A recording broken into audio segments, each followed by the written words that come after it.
Experience an extraordinary and creatively crafted journey. Our podcast is designed to captivate your curiosity like never before. Dive into fascinating conversations and explore powerful insights that will leave you feeling inspired and eager for more. Join us on this exceptional adventure where each episode promises to ignite your sense of wonder and discovery.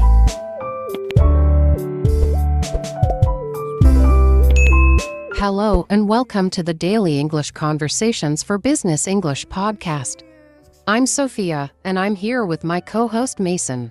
How are you today, Mason? Hey, Sophia. I'm doing great, thank you. Excited to dive into today's topic. How about you? I'm fantastic, thanks. Today we're going to explore the fundamentals of business English conversations. We'll cover the basics, share some personal experiences, and hopefully provide some useful tips for our listeners. Absolutely. Business English is such an important skill to master, especially in today's globalized world. Whether you're attending meetings, writing emails, or just having casual office chats, being confident in your business English can make a huge difference. Right. So, let's start with the basics. When we talk about business English, we're really talking about a specific set of vocabulary and phrases that are commonly used in a professional setting. This can include everything from greetings and introductions to more complex discussions about projects and negotiations. Exactly. And one of the first things to understand is the importance of formality and tone. In business settings, the way you say something is often just as important as what you're saying. You need to be polite, professional, and clear. Let's dive into greetings and introductions first. Mason, can you give us an example of how you might introduce yourself in a business meeting? Sure, Sophia. A typical introduction might go something like this. Good morning, everyone. My name is Mason, and I'm the project manager for this initiative. It's a pleasure to meet you all. Notice the use of a polite greeting, stating my name and role, and expressing pleasure in meeting the participants. That's a great example. And it's also good practice to address people by their titles and last names unless they ask you to use their first names. It shows respect and professionalism. Definitely. And if you're introducing someone else, you might say, I'd like to introduce you to Sophia, our marketing director. She's been with the company for 5 years and has done amazing work on our recent campaigns. Perfect. This not only introduces the person but also gives a little bit of context about their role and achievements, which can be very helpful in a business setting.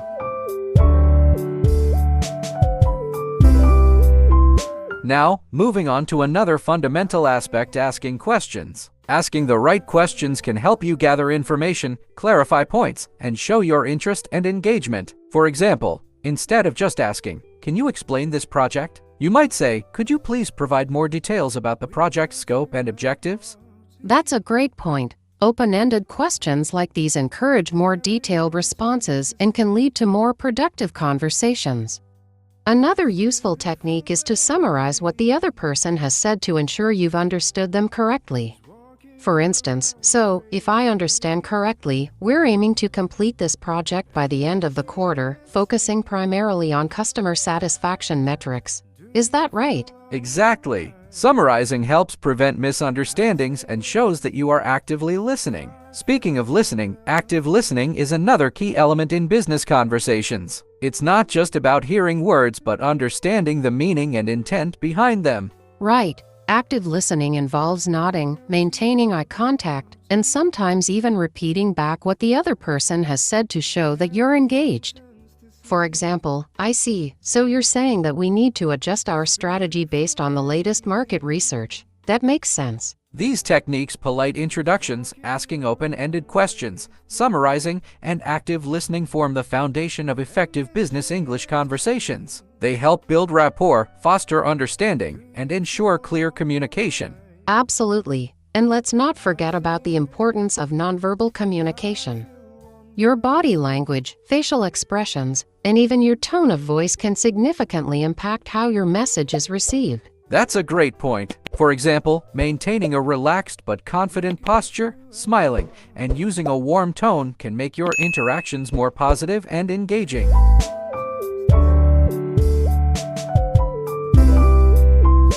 Now, let's talk a bit about cultural differences.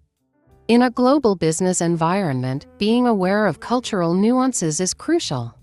What might be considered polite in one culture could be seen as rude in another. Now, let's talk a bit about cultural differences. In a global business environment, being aware of cultural nuances is crucial. What might be considered polite in one culture could be seen as rude in another. Definitely. And when it comes to business English, being clear and concise is usually appreciated across cultures. Avoiding jargon or overly complex language can help ensure your message is understood by everyone. Speaking of clarity, let's discuss the use of jargon and industry-specific terms. While it's important to know the terminology relevant to your field, overusing jargon can alienate those who might not be familiar with it. Exactly. It's all about balance. Use industry terms when necessary, but be prepared to explain them if needed. For example, instead of saying we'll leverage our synergistic capabilities to optimize our ROI, you might say we'll work together to improve our return on investment. That's a great example. Simplicity and clarity go a long way in effective communication. Another fundamental aspect of business English is email communication. Emails are a major part of professional interactions, and writing clear, concise, and polite emails is essential. Absolutely. A typical business email might start with a polite greeting like "Dear Mr. Smith" or "Hello, Jane," followed by a clear and concise message. It's important to state your purpose early and keep the email focused on one topic. And don't forget about the closing. A polite closing like "Best regards" or "Sincerely" followed by your name and contact information is a good practice. Right. And proofreading your emails before sending them is crucial. Spelling or grammar mistakes can make a bad impression.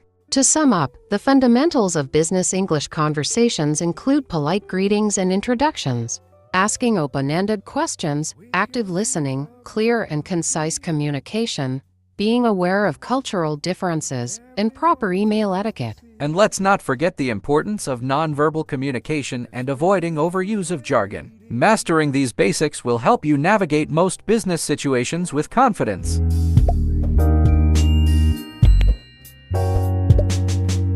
Now, we're going to talk about engaging in business conversations.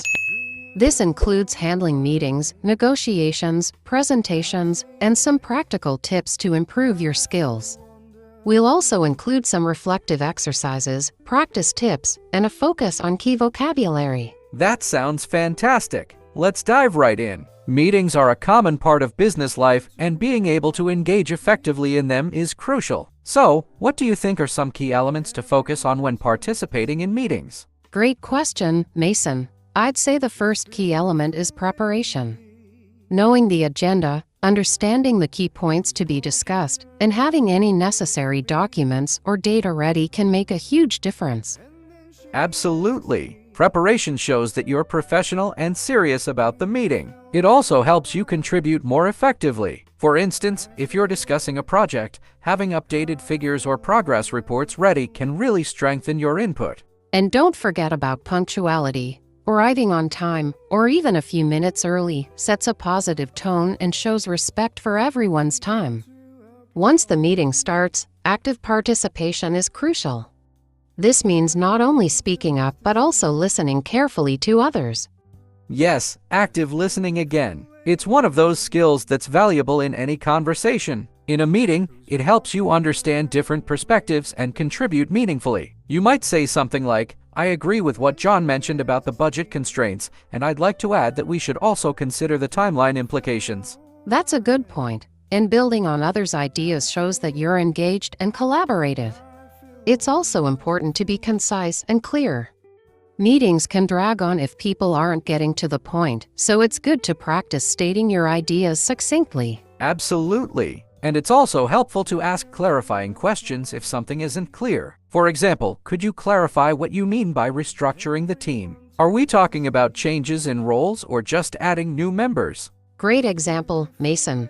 Now, let's move on to negotiations, which can be a bit more challenging. Effective negotiation involves clear communication, understanding both your and the other party's needs, and finding a mutually beneficial solution. Yes, negotiations require a bit of finesse. One effective technique is to use open-ended questions to understand the other party's position better. For example, what are your primary concerns with the current proposal? This can open up the conversation and lead to a more productive negotiation. That's a good approach. It's also important to stay calm and composed, even if the negotiations get tough. Emotions can cloud judgment, so maintaining a professional demeanor helps you stay focused on finding a solution. Definitely. And let's not forget about the power of silence. Sometimes pausing after making a point or proposal can be very powerful. It gives the other party time to consider your offer and can lead to more thoughtful responses. Right. Silence can be uncomfortable, but it's a useful tool. Another key aspect of negotiation is knowing your bottom line and being prepared to walk away if the terms aren't favorable. It's important to enter negotiations with a clear understanding of your limits. Absolutely. Now, let's talk about presentations, another common business scenario. A good presentation can really make an impact, so it's important to be well prepared and confident. Yes, and knowing your audience is crucial. Tailor your content to their interests and level of understanding. Start with a clear introduction that outlines what you'll be covering, and make sure to use visual aids like slides to support your points. That's a great point, and practicing your presentation multiple times can help you feel more confident and smooth out any rough spots. It's also helpful to anticipate possible questions and prepare your responses. Definitely, and engaging with your audience is key. Asking questions, encouraging interaction, and using stories or anecdotes can make your presentation more engaging and memorable. Speaking of stories, let's use a narrative to illustrate these points. Imagine you're giving a presentation on a new marketing strategy. How would you start? I might start with a story like this. Last year, our company launched a new product, and despite a strong start, sales plateaued after 3 months. We realized that our marketing strategy wasn't reaching our target audience effectively. Today, I'm excited to share a new strategy that addresses these issues and aims to boost our engagement and sales. That's a great start. It sets the context and grabs the audience's attention. And as you go through your points, you can use visuals to illustrate your ideas, like charts showing sales data or examples of successful campaigns. Exactly. And remember to keep your slides clear and not too text-heavy.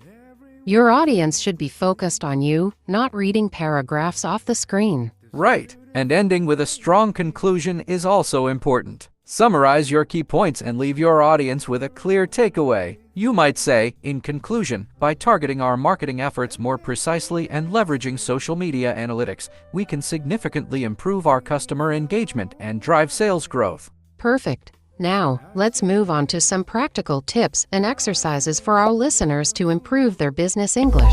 Great idea! One effective exercise is role-playing different business scenarios. This can help you practice using the vocabulary and phrases we've discussed in a realistic context. For example, you could role-play a meeting, a negotiation, or a presentation with a friend or colleague. That's a fantastic tip.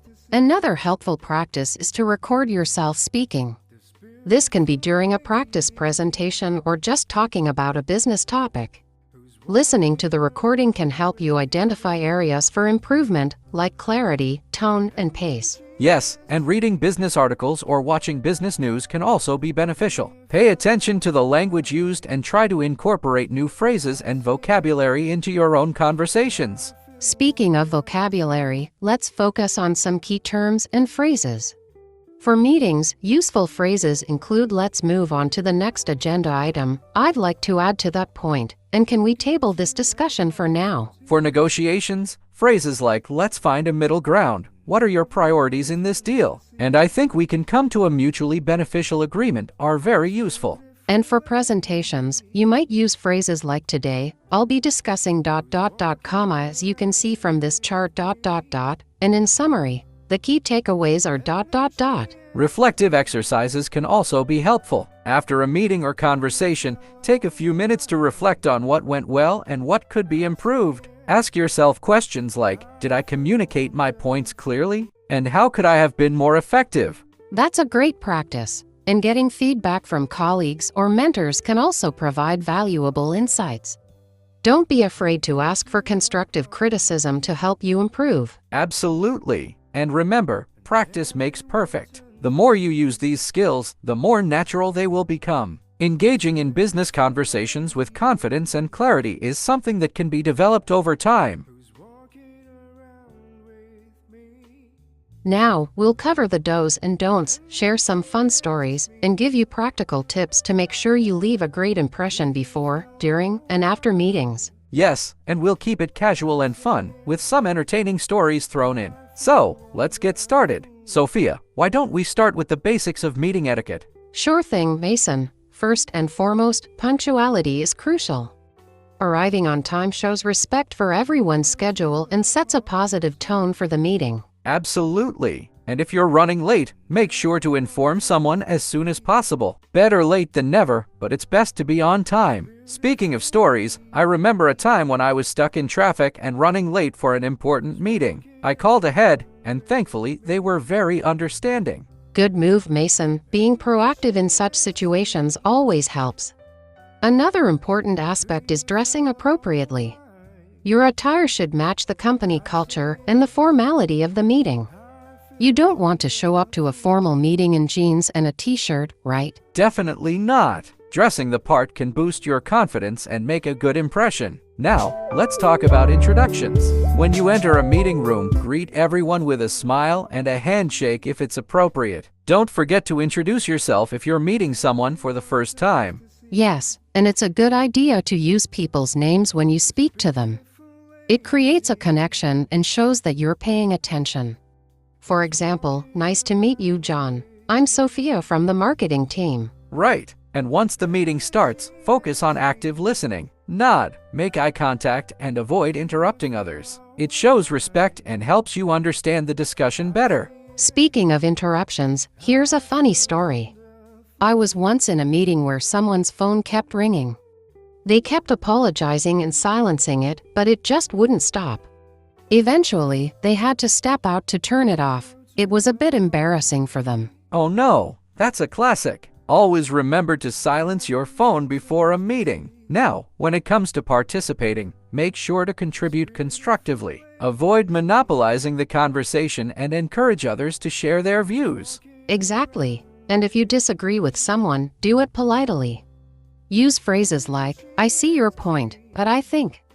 Or that's an interesting perspective, however. Good advice, Sophia. And what about taking notes? It's a good habit to jot down key points and action items. It shows that you're engaged and helps you remember important details. Absolutely. After the meeting, it's time for follow-up. Sending a thank you email to the participants is a nice touch. It shows appreciation and helps reinforce any commitments made during the meeting. Right. And if there were any action items or decisions made, make sure to summarize them in your email. It keeps everyone on the same page and provides a record of what was discussed. Here's another story for you. I once attended a meeting where we discussed several projects. After the meeting, I sent a follow-up email summarizing the key points. One of the attendees replied, thanking me for the summary because they had missed part of the discussion due to a phone call. It was a good reminder of the importance of follow-up. That's a great example. Follow-up emails are also a good place to address any questions or clarify points that were unclear during the meeting. Yes, and it's also a chance to reaffirm deadlines and responsibilities. For example, as discussed, I'll prepare the report by Friday, and John will review it by Monday. Perfect. Now, let's give our listeners some practice tips. One effective way to improve is by role-playing different meeting scenarios with a friend or colleague. This can help you get comfortable with various aspects of meeting etiquette. That's a great tip, Mason. Another useful exercise is to reflect on your recent meetings. Think about what went well and what could be improved. Ask yourself questions like, did I contribute effectively? Or how could I have handled that situation better? Yes, and getting feedback from colleagues or a mentor can provide valuable insights too. Don't hesitate to ask for constructive criticism. Absolutely. And let's not forget about vocabulary. Knowing key phrases can make a big difference. For example, in meetings, phrases like, could we revisit that point later? What's your opinion on this, Sarah? And let's summarize what we've discussed so far are very useful. And for follow-up emails, phrases like "Thank you for your time today," "As agreed, I will," and "Please let me know if you have any questions" can help you communicate clearly and professionally. Great suggestions, Mason. Consistent practice and reflection are key to mastering business meeting etiquette. Remember, it's all about showing respect, being prepared, and communicating effectively. Well said, Sophia. We hope these tips and stories have been helpful and that you feel more confident in your business meetings. Yes, thank you for joining us today. If you have any questions or topics you'd like us to cover in future episodes, please reach out to us. We'd love to hear from you. Until next time, keep practicing and stay confident. See you soon. Bye, everyone.